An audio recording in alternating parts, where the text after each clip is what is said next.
Welcome to my Eternal Weekend replay on Doomsday. All of these were recorded during the event with commentary provided afterwards.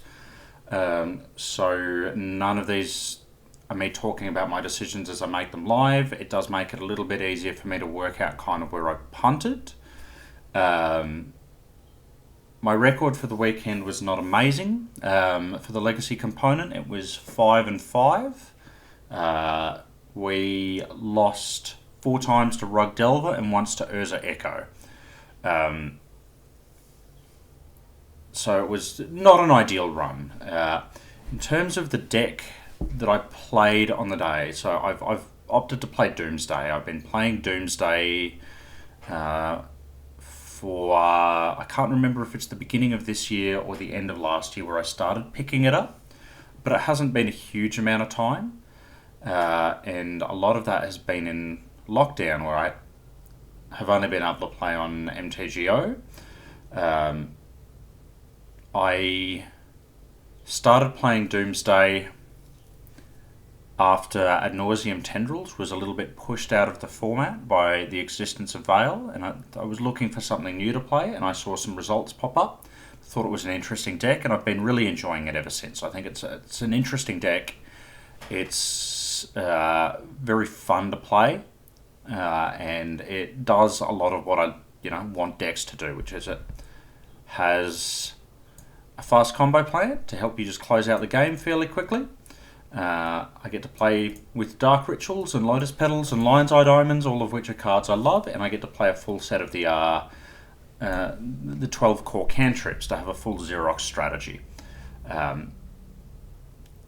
Why I was playing this deck and maybe not something else coming into Eternal Weekend? Well, partly because I enjoy the deck and I don't think I would really want to try to pick up something different just a couple of days before, but also fundamentally I thought it was reasonably well placed in the meta. It is soft to Rug Delver, which is one of the top decks at the moment, but when I'd been in the lead up to the event, I'd been playing against more snow, 4-color snow control than I had Rug. So I thought it was more likely that I'd face more snow, and we have a very favourable snow matchup. In addition to that, I don't think we actually have many other bad matchups in the meta. Eldrazi maybe, Urza Echo maybe, and Burn and Painter can be pretty tough as well. Most of those are Urza Echo is probably the least fringe of those, maybe Eldrazi. Everything else that I can think of, we're even to favoured. So I was kind of optimistic to just maybe dodge Rug or maybe play against it once or twice in the 10 rounds. And then I figured we'd be in a good spot. So in terms of the deck construction, currently as it stands, there are realistically 3 main variations of Doomsday kicking about. There's Grixis, straight Grixis, which is what we've opted to play. There's Bug, and there's Grixis Splash Green. And I'll quickly run through why I've chosen to play Grixis. So Grixis over Bug I chose because Bug offers cards like Abrupt Decay and Veil of Summer, neither of which I have found to be terribly impressive. So I know Veil's a very powerful card, but having access to Pyroblast over Veil has felt fantastic. The format's roughly 50%, possibly a bit more blue. Pyroblast, I feel like it better fights those blue techs, and it's a better utility card, right? It lets you counter the planeswalkers. It lets you, you can remove an Oko or a Narset from the board if it happens to resolve. It can hit a Meddling Mage. It's the fact that it's a more utilitarian card that has kept me more interested in playing it, and the fact that Veil of Summer has helped suppress the amount of discard in the format to begin with makes it a more viable option. If there was more discard, we'd probably be into playing Vale. Beyond that, I chose to play. So Bug also offers the ability to play Carpet of Flowers. Grixis Splash Green offers the ability to play Carpet of Flowers. Carpet is a card that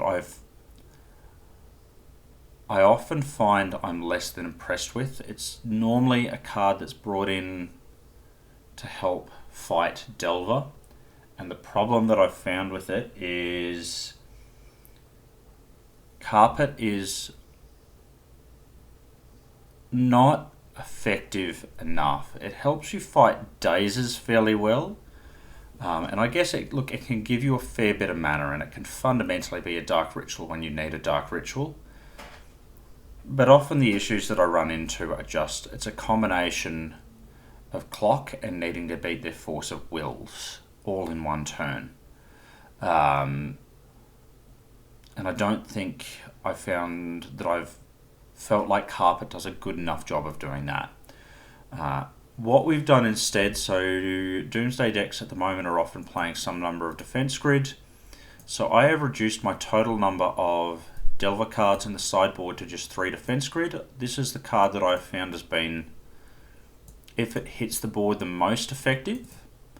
And that if you can drop this out with a Doomsday in hand, you're usually in a pretty good spot to be able to try to win. You want to try to resolve this fairly early. If it eats a force, it eats a force. If it eats a Daze, look, you can often play around Daze with Lotus Petal or something like that. But by and large, even if it gets Force of Willed, you can, you're kind of okay with that exchange. So the rest of the deck is just fairly stock. It's a mana base that supports our colour choices. Doomsday lists are more or less solidified into this, plus this is usually going to be a flex card depending on the list. Some lists have been playing like a Night's Whisper, some might play a Spell Pierce. There's a variety of cards it could be. Finally, we have onto the sideboard here.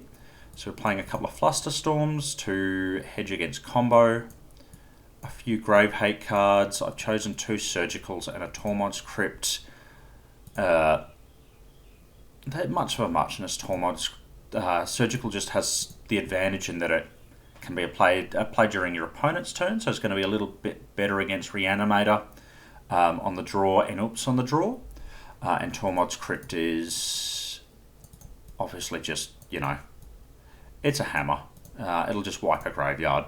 Which is sometimes just what you need. Massacre, as we've been seeing a reasonable amount of D&T and Maverick coming in. They're generally reasonably favourable matchups, but if you think you're gonna see a reasonable amount, having a single extra board card for it is fine. I've chosen to play 3 Abrades, so I was previously playing 2. I've brought in a 3rd as I kind of expected to see maybe more stompy, and I figured this was also like a utilitarian card against other random creature nonsense.